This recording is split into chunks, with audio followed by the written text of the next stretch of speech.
This little guy has a bunch of fun little stitches I'll show you. And one of them I've called the fan leaf, and I don't know what the actual name of this stitch is, but that's what I'm calling it. So it's a real easy way to fill in a leaf. So you start at the tip of the leaf and you take your needle down at the stem. So I'm just right on the stem.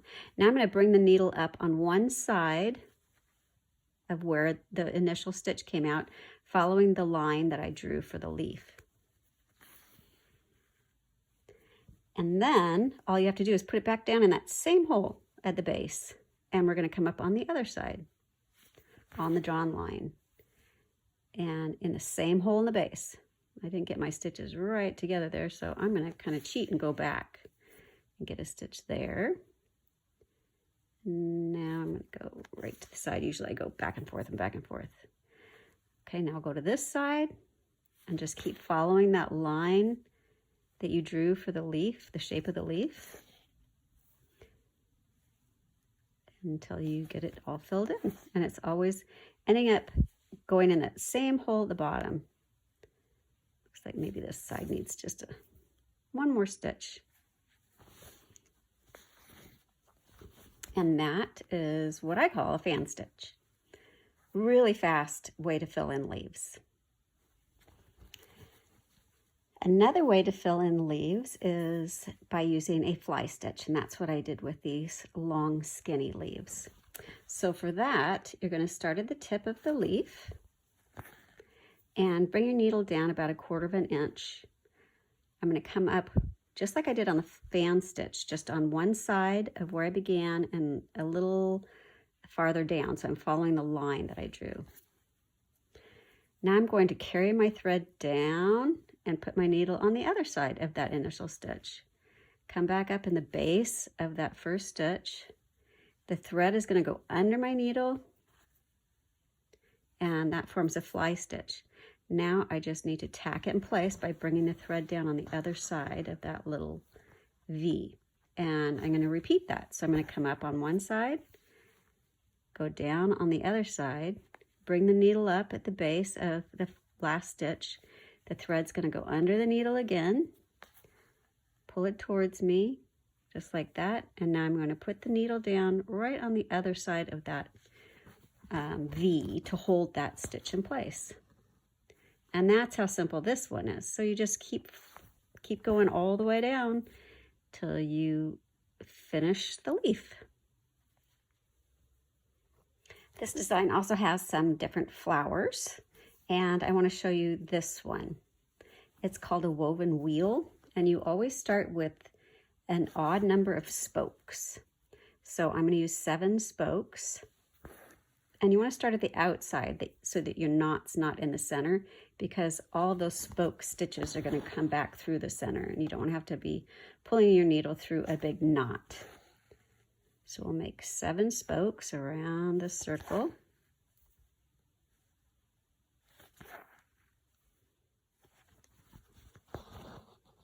So now we have all 7 spokes done, and we're going to bring the needle up really close to the center between 2 of the spokes.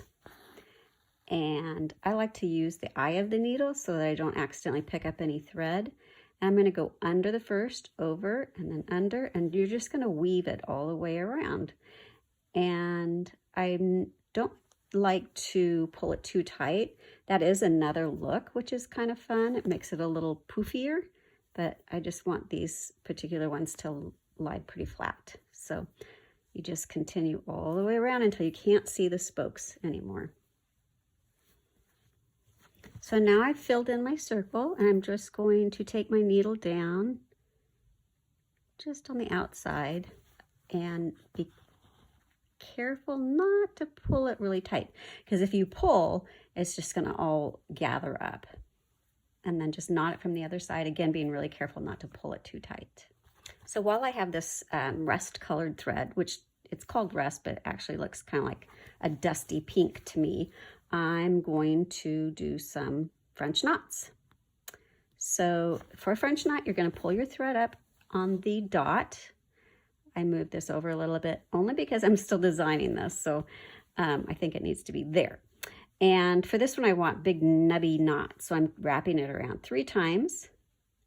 I kind of hold it in place with my fingers so the wraps don't come undone. And I'm going to take the needle down very close to where I came up. Now I can let go of those wraps and pull the wraps down close. Pinch it with my finger on the back and my thumb on the front and pull the needle through. And that is a French knot. So I'm going to do another one down here. A lot of times when I'm designing something, the first drawing that I do ends up being changed just a little bit as I'm stitching. As you can see, these dots aren't where I originally had drawn my lines, but that's okay. 1, 2, 3. Needle down, pull it snug, not too tight because you have to pull the needle through and you need the eye to be able to go through. Okay, that's how you do French knots. I'll continue up these French knots and get them all finished. The bunny himself, I stitched using the tea-dyed stone, and which is a nice gray. And there were just a couple things I wanted to show you. One is I just used some little seed stitches for his tail, which are really simple little single stitches. And then I also wanted to show you his eye. So what I am going to do for his eye is I'm taking 2 stitches. So one at an angle that way, and then another at an angle, and I kind of meet that first one not right at the corner but a little farther in, and that's going to be his eye. The other thing I like to do, I want his mouth to look more like a smile, so I'm going to do a fly stitch there. So I'm going to start on one side of where his mouth comes up, take my needle down on the other side, and come up again at the tip of his smile there. It's going to be a really shallow fly stitch because I kind of want it to look like he's grinning. Let's see if that kind of does it. I don't know. Might be kind of hard to see with this color. That might not work with this. But I'll leave it for now and think about it. I like to use those little fly stitches for all sorts of little things. They're great for like little noses and for thumbs, anything that's really skinny like that. These are also fly stitches, but I'll show you those in a little bit. The other thing I did with the gray, the tea-dyed stone, is the watering can. So what I did there is I did a stem stitch all the way around, and then I filled it in just by going up and down, up and down, up and down, up and down with just a stem stitch right next to each other. And the handle's about 3 rows right next to each other. The only thing I did differently was this part I used just a satin stitch since it was so small. So that is what I used the tea-dyed stone for. Another flower in this project are these little guys here, these blue ones with the little yellow petals on the top. So what I did there is I started with a stem stitch going around the outside of the flower, of the little flower. Now I'm just going to fill it in with a stem stitch. So I'm just going to go all the way around, right on the inside, and just keep going back and forth in a little arc to fill that in. And if at any time you're stitching a really tight curve like this and it starts to fall in a little bit, you can always tack it in place. No one is going to see it. And I mean, I guess if you want to put it in some sort of a, you know, the World Fair or something, then you might want to be more careful with your stitches. But for what I'm doing, I have no problem just, see, I'll do it here. I'm going to go back here and I'm just going to put my needle over that little stitch just to kind of tack it in place. And it'd be really hard to see unless you have a magnifying glass. And now I'm going to continue and go back and forth until I fill that little guy in. The center few are more just single stitches to fill it in because it's getting pretty tight to actually do a stem stitch. I'm going to tack that one in place because I can already tell it's going to fall over a little bit. And do a little fake one there. So this is the part I was talking about where we get down to just this little bit. I'm just going to do some straight stitches in there just to kind of fill it in, since it'd be really hard to do stem stitches in there. There, like that. The second part of this flower are the little petals, and those are done using a fly stitch. So I don't have them drawn on here, but your pattern will have them drawn on. So I'm going to come up at one corner and put the needle down a little bit farther over, just follow the pattern. And your needle comes up at the tip of the petal. The thread goes under the needle, pull it away from you like that, and we're going to tack it on the other side of that loop. And that is a fly stitch petal. And I'm just going to continue to make those across the top here. The last flower we have are these little daisies, and those are going to use a lazy daisy stitch. So I'm going to come up at the center point of this little teardrop shape, and this is the same stitch I used for the water. And you put your needle down in the same hole that you brought it up in. Come to the tip of the little petal, and the thread is going to go under the needle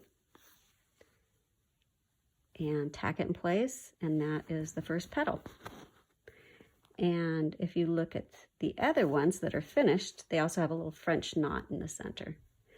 So that's how this one will be finished. So these are really simple flowers too, but they have a lot of texture to them, which is something I really like. So I'll finish this guy up. The other thing I wanted to point out is these little guys. These are running stitches. Just really little stitches, up and down, super easy to do. And then the stem stitch are all the solid lines. And I didn't go over this time, but I'd go over the stem stitch on every video. So I thought I'd skip this time, but if you don't know how to do it, there's a lot of little tutorials that will show you how to do that stem stitch. Okay, so I've taken that out. I've also taken his eye out, and I've taken that little grin part of his mouth out. And I think what I'm going to do, let me try this. I'm going to do the eye in pink, because bunnies have pink eyes. I'm going to do it the same way with the angled stitches.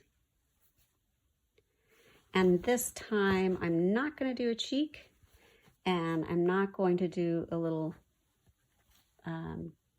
fly stitch by his mouth. I think I'm just going to leave it like that.